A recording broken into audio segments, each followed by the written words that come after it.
Hivi ndivyo safari ya kuelekea Taufiki na Console Vocation ilivyoanza. Chama cha waendesha pikipiki mkoa wa Mwanza, maafisa usafirishaji almaarufu dereva bodaboda wamejitolea kutoa sadaka katika mwezi huu mtukufu wa Ramadhani na Kwaresma ili watoto hao wajione ni miongoni mwa jamii. Mwenyekiti wa maafisa usafirishaji mkoa wa Mwanza, Mohamed Idi, ameongoza msafara huo na ameiomba jamii kuendelea kujitoa ili kuwawezesha watoto hao. Kama ofisi ya umoja wa waendesha pikipiki mkoa wa Mwanza, tuliweza kuona umuhimu wa kutoa sadaka kwa watoto wanaoishi katika mazingira magumu.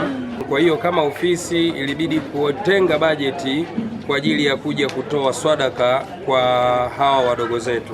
Idi amesema wamelitambua hilo mara baada ya kubaini uhitaji kwa watoto hao. Kutambua thamani ya uhitaji wao, na baada ya kutambua kwamba wana uhitaji, na sisi kama waendesha pikipiki tukaona basi tunayo sababu ya kuungana na walezi wenye kituo kuona kwa namna moja au nyingine tunakuja kuwasapoti.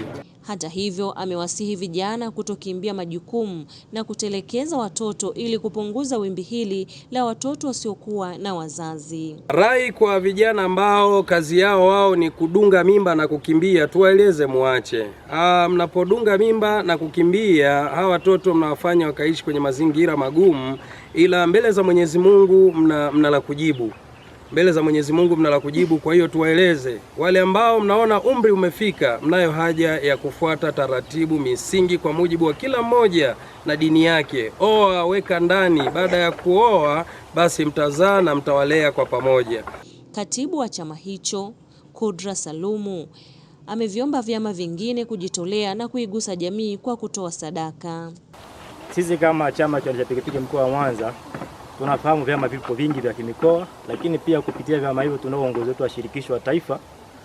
Tutapeleka salamu zetu kwa viongozi wenzetu kwa kupitia mikoa tofauti tofauti ili kuweza kuhamasisha nao waweze kuguswa na hili. Lengo ni kuhakikisha kila binadamu au kila Mtanzania anapata mahitaji yake ambayo ni muhimu yanayomtaka kila siku kuyapata. Walezi wa vituo hivyo wamewaomba wadau mbalimbali kuendelea kujitolea kwa watoto hao. Naitwa Shakila Mjungi Karagaile, ni mama mlezi wa kituo cha watoto yatima Taufiki kilichopo Machinjioni, jirani na shule ya msingi Shigunga.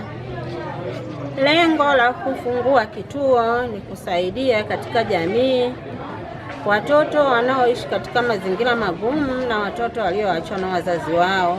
Kwa upande wa mahitaji, nina mapungufu ya mashuka, nina mapungufu ya magodoro mawili, vitanda viwili 5 kwa 6 kwa ajili ya vitoto vidogo vidogo. Nina mapungufu ya neti na chakula husika kwa watoto. Jina naitwa Kevin Minja, ni meneja wa Console Children's Home, kituo ambacho tunadili na watoto kwa mazingira magumu, na leo tumefurahishwa na uwepo wenu. Mkuja kutembelea watoto, tumeguswa sana.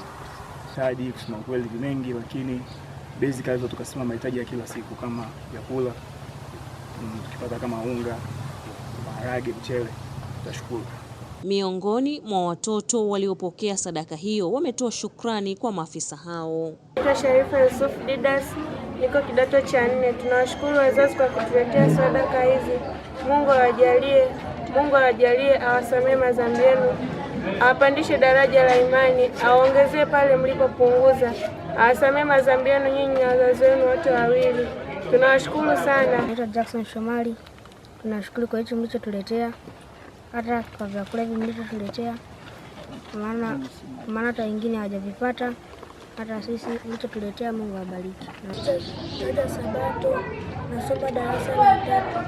Tunashukuru wazazi kwa sadaka zenu mlizotoa. Allah walipeni, msichoke kutuona, na sisi tunawapenda sana. Chama cha waendesha pikipiki mkoa wa Mwanza wametoa sadaka katika vituo viwili vilivyopo wilaya ya Nyamagana mkoani Mwanza. Maridhia Ngemela, M24 Online Media.